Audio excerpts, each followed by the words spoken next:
Bienvenue à ce nouveau rendez-vous lecture. Avant d'aller un peu plus loin dans la présentation du texte d'aujourd'hui, je tiens à remercier les plus de 625 abonnés de cette petite chaîne YouTube.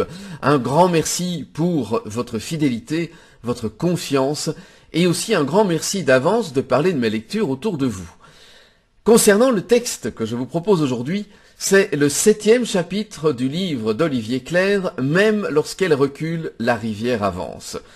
Alors, justement, pour les nouveaux abonnés, sachez que les 6 premiers chapitres de ce livre sont bien sûr disponibles à l'écoute, et ils sont chacun sur des sujets tout à fait distincts, donc vous pouvez les découvrir quand et comme vous le désirez.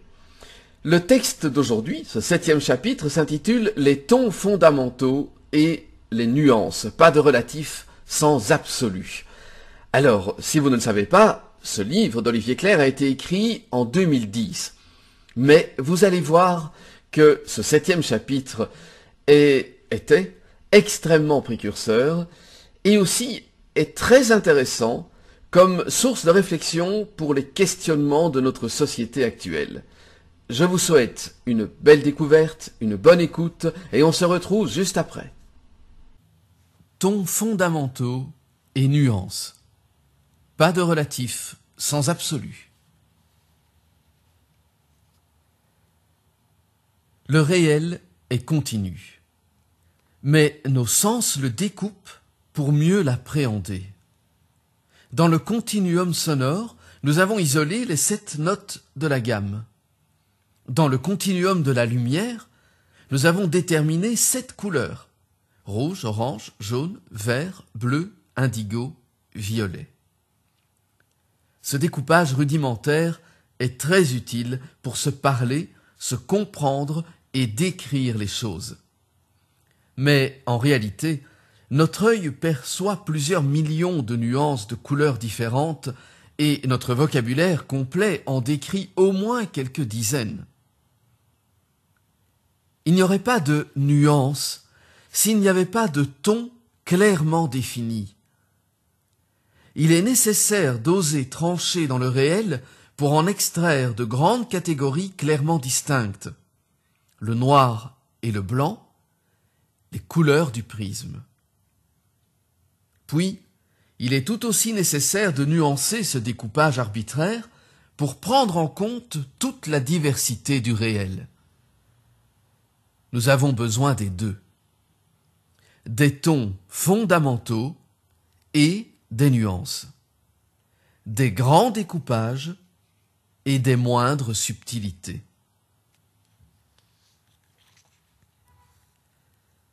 Observez le déroulement de l'éducation. L'enfant commence par apprendre les tons fondamentaux, les grands découpages, les extrêmes, les distinctions les plus fortes. Quand mon fils aîné avait 4 ans, par exemple, il a passé des jours, sinon des semaines, à me questionner chaque matin sur le trajet de l'école pour connaître tous ses repères extrêmes et ses limites. Qui est le plus fort? Qui est le plus gros? Le plus rapide? Le plus méchant? Le meilleur? Le plus intelligent? Le plus mauvais? Le plus lourd? Le plus haut? Etc. Il est important que l'enfant apprenne ces tons fondamentaux et ces distinctions ultimes, sans nuance. Ce n'est surtout pas le moment de vouloir relativiser les choses à ses yeux, de lui enseigner qu'elles ne sont pas forcément en noir et blanc, qu'il y a d'infinies teintes de gris, etc. Non. Il lui faut des repères très clairs qui lui permettent de mettre un cadre structurant à ses perceptions. Les contes pour enfants présentent d'ailleurs des personnages très tranchés. La méchante sorcière, la bonne fée, ou, pour faire plus moderne, Lord Voldemort et Dumbledore dans la série des Harry Potter. Il n'y a pas de milieu, pas de demi-teinte, pas de nuance.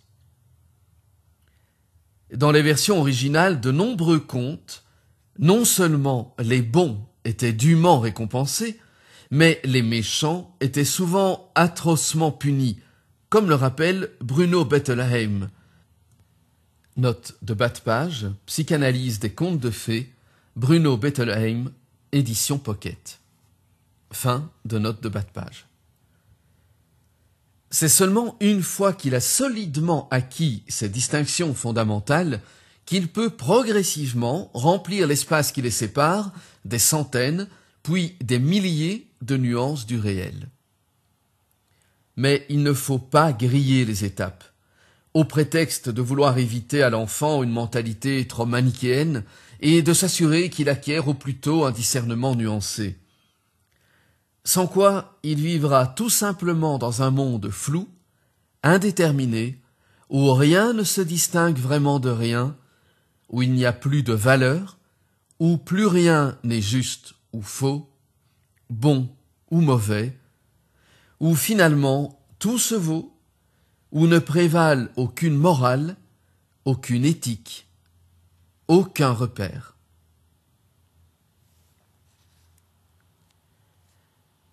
Historiquement parlant, la loi du talion, œil pour œil, dent pour dent, a précédé ces nouvelles lois apportées beaucoup plus tard par Jésus. Aime ton prochain, pardonne à ton ennemi. Tends l'autre joue.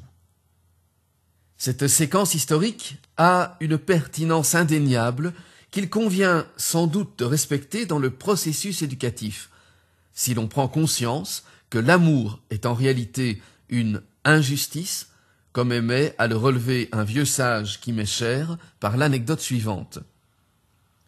J'achète 1 kilo de cerises au marché.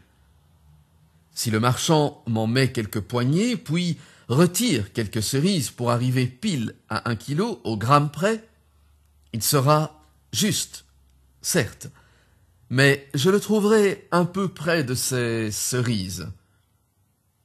Si par contre, il y a déjà un bon kilo sur sa balance et qu'il en rajoute généreusement une poignée avec le sourire, il sera injuste, mais s'attirera toute ma sympathie. Et ce sage de faire cette précision intéressante, il y a une justice, le juste poids dans cet exemple, mais 2 injustices, celle qui donne moins que ce que l'on mérite et celle qui donne plus. Une injustice qui nous frustre de notre dû et une qui nous comble au-delà de nos attentes. Un solide sens de la justice permet donc de mieux apprécier cette forme supérieure d'injustice qu'est l'amour. A contrario, demander trop tôt à un petit enfant de pardonner, de tendre l'autre joue, etc., risque de développer en lui un réel sentiment d'injustice, sans parvenir à lui inculquer les vertus qu'on croit ainsi lui transmettre. La règle, la justice, doit précéder l'exception, l'amour, la clémence, le pardon, sans quoi l'exception n'en est plus une, mais passe pour l'absence de règles, de même que la nuance n'a de sens qu'en fonction du ton fondamental clairement déterminé auquel elle se rapporte. Ce principe des tons fondamentaux et des nuances s'applique à de nombreux autres domaines. Ainsi, quand on définit un nouveau concept, qu'il s'agisse d'une théorie scientifique, d'un concept philosophique ou de quoi que ce soit de nouveau, il faut tout d'abord en tracer les grandes lignes, en dégager les repères principaux, de manière très tranchée. Bien sûr, cela prête le flanc à la critique, comme tout discours carré, bien anguleux, qui donne prise aux détracteurs. Mais, en même temps, cette façon de faire permet à chacun d'acquérir ces notions, précisément parce qu'elles sont compréhensibles, c'est-à-dire, étymologiquement parlant, qu'on peut les prendre avec soi, se les approprier intellectuellement, car ils sont anguleux et non insaisissable comme du savon. Voilà 10 ans, j'ai eu l'occasion de publier 2 ouvrages de politique suisse. Le premier auteur avait un esprit de consensus, très helvétique, remarquablement développé, et un sens de la nuance d'une rare finesse. Les thèses qu'il avançait dans ce livre étaient ainsi constamment pondérées, tempérées, relativisées. Au point qu'à la fin de l'ouvrage, tout en admirant le tact, la subtilité et la diplomatie de l'auteur, force était de constater qu'on ne se rappelait plus guère l'idée qu'il s'efforçait de mettre en avant. Il échappait de la sorte à toute critique. Mais qui se soucierait de critiquer quelque chose qui, au fond, ne menace rien ni personne? Le second auteur, en revanche, écrivait d'une manière beaucoup plus pamphlétaire, tranchée, carrée, qui avait de quoi faire régulièrement sauter de sa chaise le lecteur suisse moyen, élevé dans la culture du compromis. Quand j'ai eu l'occasion de m'entretenir avec lui, j'ai constaté que sa pensée était en réalité infiniment plus nuancée qu'il ne l'exprimait. Délibérément. Il gardait ses nuances, sa pondération et sa capacité à arrondir les angles pour les débats, les échanges et les relations avec les médias et le public. Son objectif en écrivant était que ses lecteurs retiennent les grandes lignes de sa pensée et de ses propositions, qu'ils s'y frottent, s'y heurtent et s'y agrippent. Mais il était parfaitement conscient de la nécessité, par la suite, de les nuancer, de les adapter et de les tempérer au besoin. Pari tenu, puisque 10 ans plus tard, j'ai encore clairement à l'esprit l'essentiel de son propos, et que certaines de ses idées ont réussi à faire un bout de chemin en politique suisse.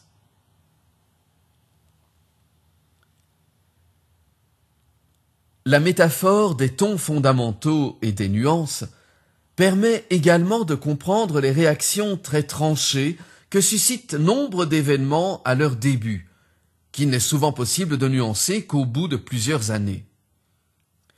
L'apparition de la pilule contraceptive, par exemple, symbole de la libération sexuelle des années 1960, s'est accompagnée d'un engouement sans nuance. Ceux qui, assez rapidement, ont tenté d'évoquer les problèmes médicaux qu'elle pouvait provoquer chez certaines femmes, voire chez leurs filles, n'étaient non seulement pas écoutés, mais n'avaient presque pas moyen de s'exprimer à ce sujet. La pilule était comme la bonne fée des contes, et il n'était pas question de suggérer, à cette époque, qu'elle avait peut-être aussi un petit côté sorcière. Il a fallu attendre près de 20 ans pour que, vers le milieu des années 1980, on puisse enfin se montrer plus nuancé sur cette question et aborder les teintes de gris que cachait l'éclat dont on l'avait originalement paré. On retrouve dans une certaine mesure la même tendance dans la façon dont un peuple appréhende les événements historiques récents, d'autant plus s'il y est personnellement mêlé. Dans un premier temps, les protagonistes d'un conflit font souvent l'objet d'une interprétation très tranchée, voire manichéenne, avec les bons d'un côté et les méchants de l'autre. Il faut parfois plusieurs dizaines d'années avant que les gens soient prêts à entendre qu'il s'est en réalité aussi passé des choses pas très reluisantes du côté des gentils, et inversement, que tout n'était pas noir du côté des méchants.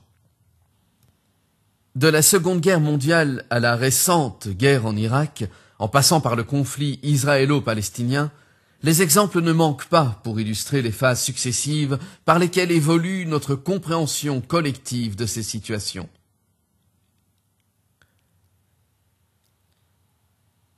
Si l'enfance est l'âge des tons fondamentaux, des idées clairement tranchées, et pas seulement notre enfance individuelle, mais aussi celle d'un mouvement, d'une société, d'une religion ou d'un pays, la multiplicité infinie des nuances, des détails, est celle de l'âge mûr, et plus encore de la vieillesse.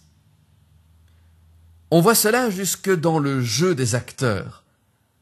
Là où le jeune premier a le geste ample et vif, le comédien âgé vous émeut par un sourcil qui se lève, un mouvement à peine esquissé.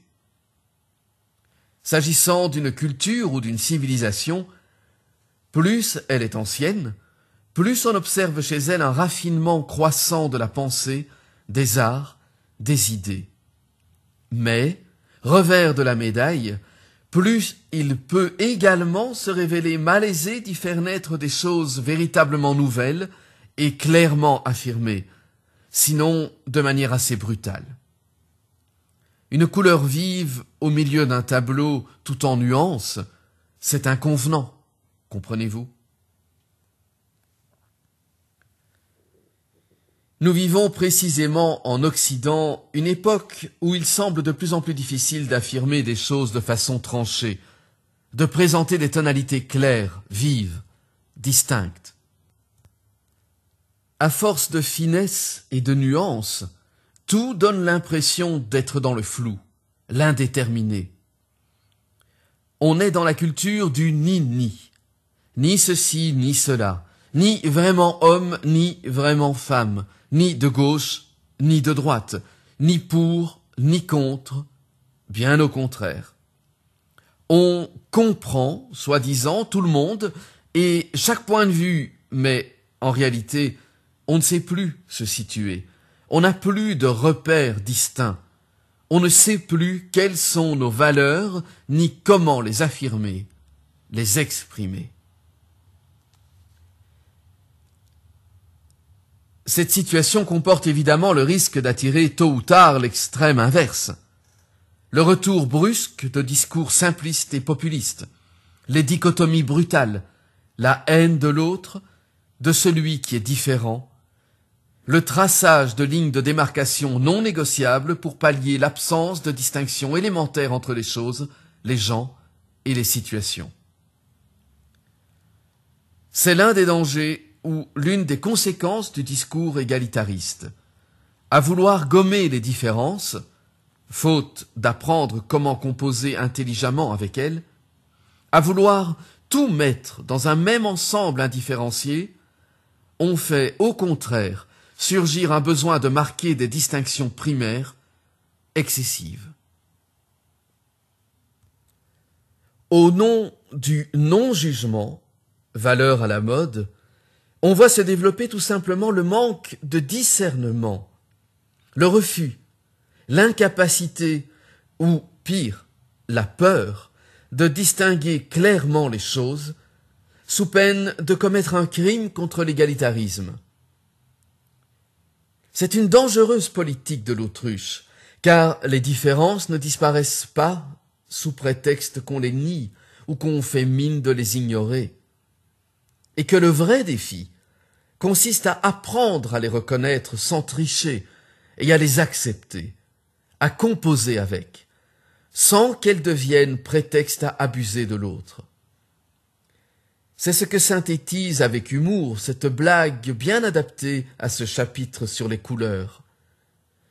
Un chauffeur de bus scolaire du Kentucky en a un jour plus qu'assez d'entendre les écoliers noirs et blancs se lancer des insultes racistes chaque matin. Il les fait tous sortir du bus et leur hurle « Écoutez-moi bien maintenant, il n'y a plus de noirs, il n'y a plus de blancs, vous êtes tous bleus. Bleus, c'est compris? Bien. Maintenant, remontez. Les bleus foncés derrière, les bleus clairs devant. »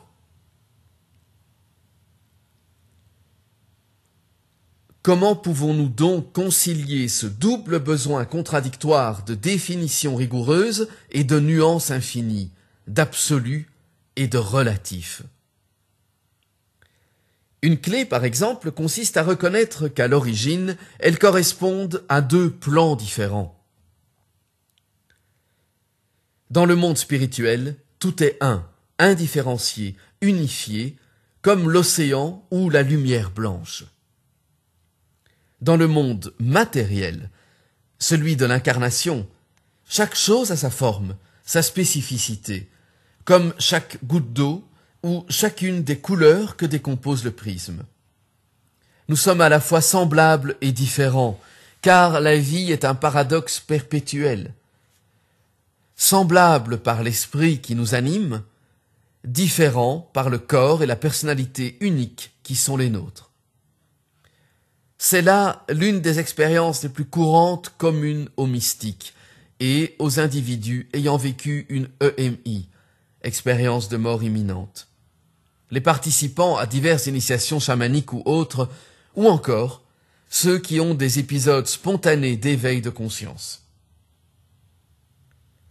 Comme le dit le docteur Stanislav Grof, psychiatre dont les 50 années d'exploration de la conscience humaine lui ont valu de recevoir en 2006 le prix de la fondation Dagmar et Václav Havel.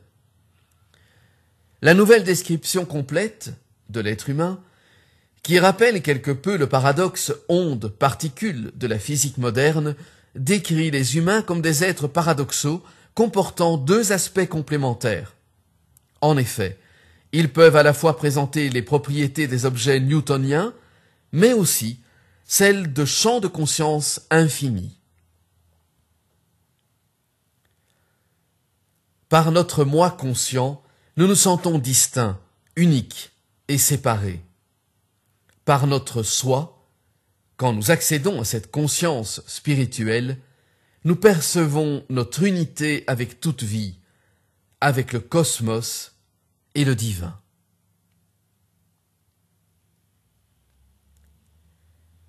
Nier les différences, tout mélanger en un maelstrom indifférencié, c'est vouloir imposer à la matière les lois qui sont celles de l'esprit.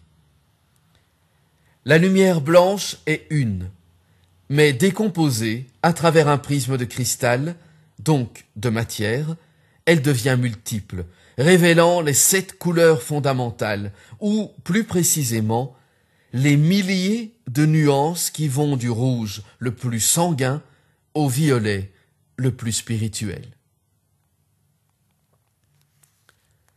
Nier l'unité commune d'où nous sommes issus, c'est nous couper de ce qui nous lie, c'est priver la matière de ce qui l'anime, la traverse et lui permet d'exister.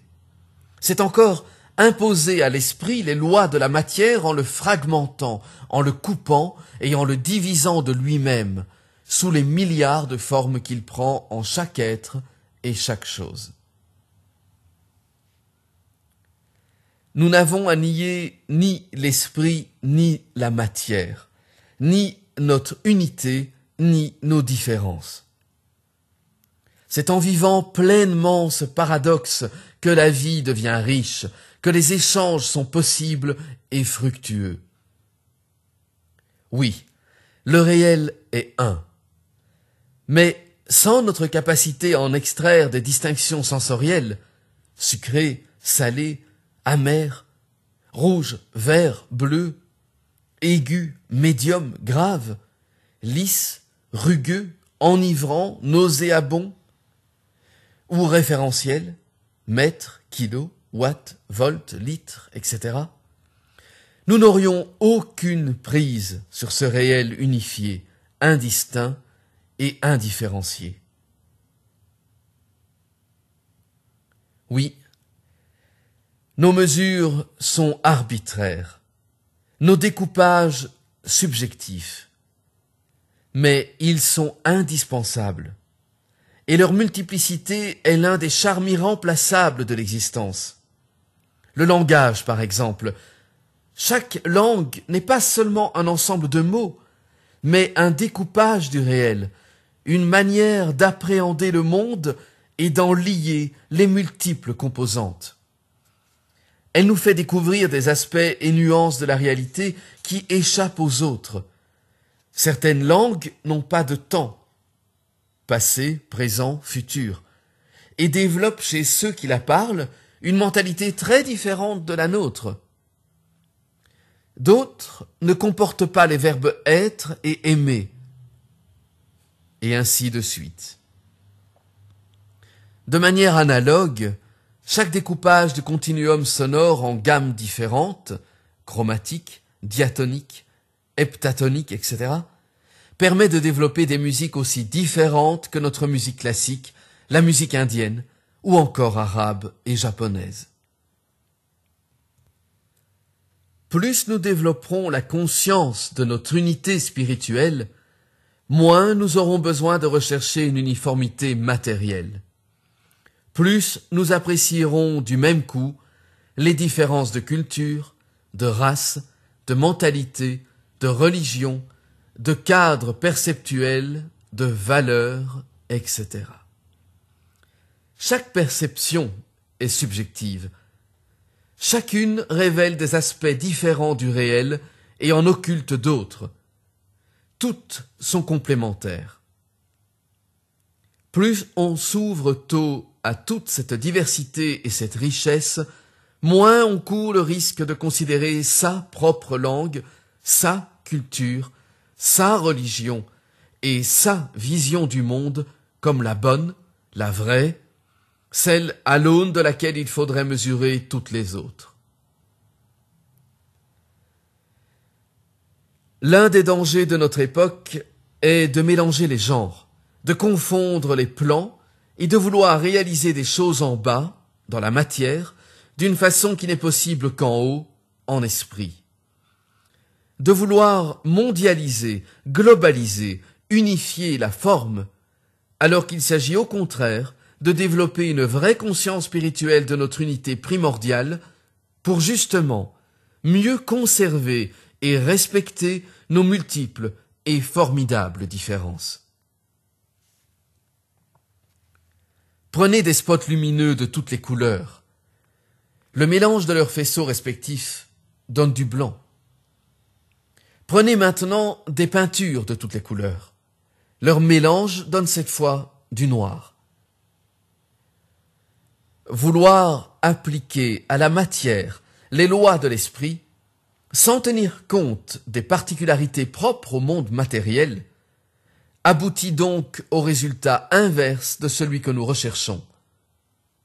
Prudence.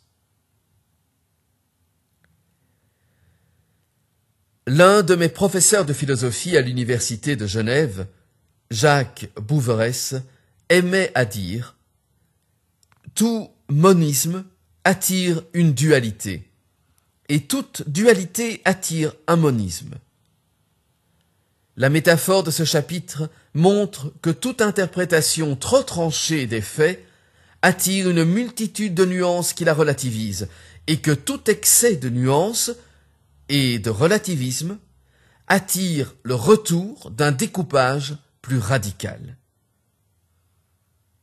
Avoir conscience de ces deux pôles, l'absolu et le relatif, permet de mieux tirer parti de leurs avantages respectifs, de rester en mouvement et de ne s'enliser ni dans l'un ni dans l'autre.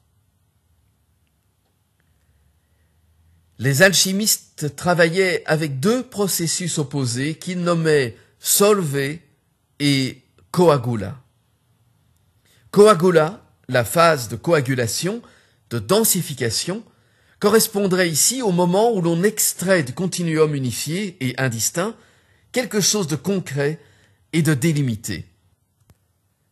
Quant à solver, la dissolution, il symbolise le mouvement inverse où l'on relie à nouveau au tout, par affinage successif, ce qui en a été grossièrement séparé.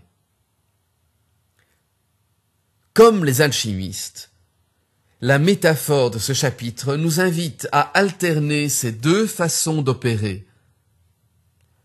Peut-être, alors, élaborerons-nous aussi une sorte de pierre philosophale qui, à défaut de transmuter les métaux vils en or pur, enrichira considérablement notre compréhension des choses et éclairera les étapes cycliques par lesquelles elle s'approfondit constamment.